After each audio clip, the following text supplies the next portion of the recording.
मुख्यमंत्री हिमंत बिश्व शर्मा के 2.5 घंटे के संवाद मेल में उन्होंने एक भी ऐसा प्रमाण नहीं दे पाए जो ये साबित कर सकता है कि मैं किसी दूसरे देश का एजेंट हूं। उन्होंने गोल मोल करके बातों को बताया। सबसे पहले ये एसआईटी रिपोर्ट उनके पास 6 महीने पहले ही था और वो इतने समय पिछले साल लगभग कहते रहे कि 10 सितंबर को वो सारा रिपोर्ट देश के सामने रखेंगे और केंद्र सरकार को वो अपने रिकमेंडेशन भेजेंगे। तो अगर मामला राष्ट्रीय सुरक्षा का है तो हमारा सबसे पहला सवाल यह है कि मुख्यमंत्री पिछले 6 महीने से इस रिपोर्ट पर क्यों चुप थे। सितंबर में ही जब रिपोर्ट उनके पास आ गया था तभी इस रिपोर्ट का पर्दाफाश मीडिया के सामने क्यों नहीं किया, केंद्र सरकार को रिकमेंडेशंस क्यों नहीं दी। इसका वजह सिर्फ ये है कि उन्होंने खुद उस रिपोर्ट को पढ़ा और देखा कि उनके द्वारा गठित एसआईटी ने इतने महीनों के बाद भी कोई एक प्रमाण लाने में, कोई एक सबूत लाने में सफल नहीं हुई। पहले वो कहते थे कि 15 दिन के लिए हम पाकिस्तान गए, कल कहा 10 दिन। पहले तो ऐसे कहते थे कि हाल ही में पाकिस्तान गया और कल पता चला कि ये हाल की बात नहीं कर रहे। आज से लगभग कितना 2013 14 कितना होगा 12 साल पहले की बात करें। पहले कहा कि सांसद होने के नाते आपको तो अनुमति लेना चाहिए था जाने से पहले। अब कहा कि नहीं, सांसद जब नहीं थे तब वो गए। पहले कहा किसी को इंतला ना करके वो पाकिस्तान चले गए।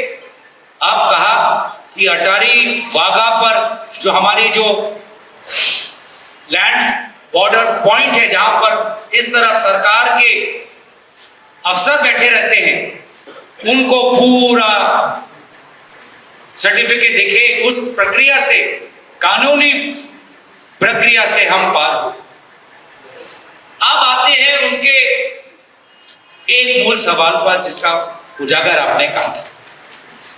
वो कहते हैं कि असम का एमपी देश के सदन में देश की सीमा को लेकर सवाल क्यों उठा रहा है। और मेरा सवाल यह है, क्यों ना उठाए। क्या असम का एमपी क्या देश के बारे में नहीं सोच सकता? क्या असम का एमपी अंतर्राष्ट्रीय मामले पर भारत की क्या विदेश नीति होनी चाहिए, क्या इस पर हमारा विचार नहीं हो सकता? क्या हम असम के एमपी, क्या हम देश के राजनीति के बारे में, देश की सुरक्षा के बारे में हमारे पास कोई जानकारी नहीं, कोई ज्ञान नहीं कि हम सवाल ना पूछे? ये उनकी और उनके बीजेपी के सांसदों की मानसिकता हो सकती है, लेकिन हमारा कर्तव्य है, जो मैंने पहले भी कहा कि आज से बहुत साल पहले जब एक तेजपुर यूनिवर्सिटी के छात्र ने मुझसे पूछा कि हम सांसद क्यों बनना चाहते हैं, तो मैंने कहा कि इस सांसद बनने के पीछे मेरे 3 कारण हैं कि पहले मैं सदन के अंदर अपने देश की आवाज उठाऊंगा, दूसरा मैं अपने असम प्रदेश की आवाज उठाऊंगा, तीसरा जिन लोगों ने मुझे चुना मैं उनकी आवाज उठाऊंगा। और ये भी हो सकता है, मैं चाहूंगा कि वो थोड़ा पढ़ ले कि जो सवाल का जिक्र वो कर रहे हैं वो सवाल दूसरे दलों के सांसदों ने भी उठाया। एनसीपी पार्टी के एक सांसद ने भी वो सवाल उठाया। सिर्फ अकेला कांग्रेस का सांसद नहीं, एक एनसीपी के सांसद ने भी ये सवाल उठाया है, और वो शायद वो एनसीपी का सांसद आज बीजेपी में शामिल हो गया। ये जानना चाहिए। और कुछ मैं उनको जानकारी दे देता हूं कि अगर लोकसभा सेक्रेटेरिएट को ऐसा लगता है कि ये जो सवाल है नाजायज है, ये जो सवाल है इसकी खुलासा हम सदन के अंदर नहीं कर सकते, तो पूरे प्रश्नों को ही रद्द कर देते। लोकसभार এটা নিয়ম আছে कि যেতিয়া এজন সাংসদে প্ৰশ্ন এডভান্সত দিয়ে, অধিৱেশন আৰম্ভ হৈ যোৱা আগতে যেতিয়া প্ৰশ্নবোৰ আমি এডভান্স নোটিছ দিওঁ, লোকসভা সেক্ৰেটাৰীয়ে অফিচাৰবোৰ চাই কি এই প্ৰশ্নৰ উত্তৰ আমি দিব পাৰোঁ নে নোৱাৰোঁ। আৰু যদি কিবা কাৰণত এই প্ৰশ্নৰ উত্তৰ ৰাজ্যৰ দেশৰ সুৰক্ষাৰ ক্ষেত্ৰত আমাক খন্তেকত পেলাব পাৰে, তেতিয়া লোকসভা সেক্ৰেটাৰীয়ে নিজে ডিসাইড কৰে কি এইটো প্ৰশ্ন আমি কেনসেল কৰিছোঁ, বিদ্ৰোহ কৰিছোঁ। কিয় আজি আপুনি বাতৰিত দেখা পোৱা নাই? প্ৰধানমন্ত্ৰীৰ কাৰ্যালয়ৰ পৰা কি নিৰ্দেশ গৈছে যে কোনো ধৰণৰ প্ৰশ্ন পিএম কেৰ ওপৰত সুধিব নোৱাৰে। কৈছে নে নাই? কৈছে। আৰু সেইকাৰণে যদিহে আমি এই প্ৰশ্ন সুধিছোঁ, যদিহে চৰকাৰৰ পৰা এই প্ৰশ্ন উত্তৰ আহিছে, তাৰ মানে কেন্দ্ৰ চৰকাৰ আৰু লোকসভা সেক্ৰেটাৰীয়ে নিজে সিদ্ধান্ত লৈছে এই যে প্ৰশ্ন শুদ্ধ প্ৰশ্ন, ইয়াৰ উত্তৰ দিব লাগে। যদি ইমানে এই প্ৰশ্ন দেশৰ সুৰক্ষা লৈ সম্পৰ্ক আছে, তেতিয়াহ'লে কেন্দ্ৰ চৰকাৰে ইয়াৰ উত্তৰ কিয় দিলে? তো সেইকাৰণে মুখ্যমন্ত্ৰীয়ে ভাবে যে অসমৰ ৰাইজে একো নাজানে। मुख्यमंत्री समझते हैं कि असम के लोगों को सदन की प्रक्रिया, सदन के नियमों के बारे में कुछ नहीं पता, कि असम के सांसद देश के बारे में सवाल न उठाएं, ये उनकी व्यक्तिगत मानसिक सोच है। लेकिन आज हमारे असम के लोग, असम की बात हो या अंतर्राष्ट्रीय बात हो, सब पर अपनी विचार सदन में अंदर रखने का पूरा अधिकार उनका है, और उनके अधिकार का मैं समर्थन करता हूँ।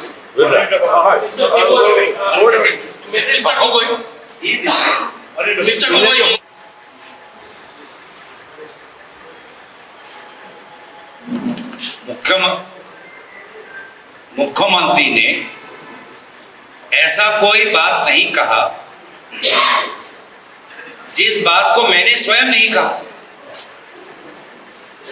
पिछले साल जून के महीने में दिल्ली में संवाद वेल में मैंने खुद कहा कि हाँ, 2013 के अंत में, 2014 की शुरुआत में मैं अपने धर्मपत्नी के साथ पाकिस्तान गया, और ये बात तो केंद्र सरकार को भी पता है, क्योंकि 2014 में जब मैं सांसद बना तो जो हमारा पासपोर्ट है, जिस पासपोर्ट में हमने बॉर्डर जो क्रॉस किया है उस पे स्टैंप है,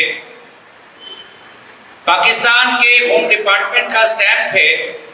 वो पासपोर्ट हमने केंद्र सरकार, मोदी सरकार को जमा कर दिया, और मोदी सरकार से हमने नया डिप्लोमेटिक पासपोर्ट ले लिया।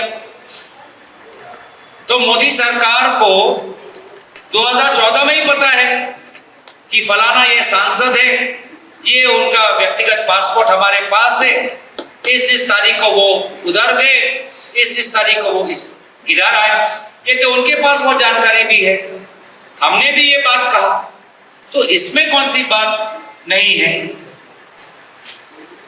हाँ, जहां पर बात आती है कि हम किस कारण से गए, वो भी मैंने पहले बताया हुआ है, कोई नई बात नहीं है। कि मेरी पत्नी 2012 में एक साल वो एक अंतर्राष्ट्रीय प्रोग्राम के अनुसार वो पाकिस्तान में थी। एक साल वो उसने वहां पर एक अंतर्राष्ट्रीय क्लाइमेट चेंज के प्रोग्राम पर काम किया। उसके बाद उसी प्रोग्राम, जिस प्रोग्राम का फंडिंग ब्रिटिश सरकार करता है, जिस प्रोग्राम का फंडिंग नेदरलैंड्स की सरकार करती है, जो प्रोग्राम दुनिया के विभिन्न प्रांतों में चल रहा है, साउथ अमेरिका में चल रहा है, अफ्रीका में चल रहा है, आसिया में चल रहा है, उसी प्रोग्राम के तहत वो 1 साल पाकिस्तान में थी, उसके बाद वो भारत में आई और इस प्रोग्राम में काम कर रही थी, तो उसको काम से जाना पड़ा। मैं उनका शौहर, मैं उनका पति, मैं भी उनके साथ गया। वहां जाकर हमने उनका जीवन कैसे था, जीवन कैसे कटाया, कहां वो रहती थी, कैसा उसका जीवन था, कैसे एक व्यक्ति जो विदेश की है आसिया में आके पाकिस्तान जैसे देश में कैसे अकेले रही, उससे सीखा। वो किस बाजार में जाती थी, किस पार्क में टहलती थी, कहां वो खाना खाती थी, कहां वो कपड़े खरीदती थी, वो हमने देखा। तकसीला जो हमारा प्राचीन, हमारा सिविलाइजेशन का जो एक आर्कियोलॉजिकल वंडर है, तकसीला हम गए। और इसीलिए कल मुख्यमंत्री ने पूछा कि हाँ, पहले तो वीजा था लाहौर जाने का, उसके बाद हमने चेंज किया क्योंकि हमको तकसीला देखना था। इस्लामाबाद में इसका दफ्तर है ऑफिस का, तो हम इनके साथ हमें जाना पड़ा। तो ये बातें मैं इसलिए कह रहा हूं क्योंकि मुझे मुख्यमंत्री का जवाब नहीं देना। ये बातें मैं इसलिए कह रहा हूं ताकि मैं अपने असम के लोगों को और आप जैसे मीडिया, असम के और बाहर के जो हमारे विभिन्न कोने से आने वाले पत्रकार हैं, आपके सवालों का उत्तर दें।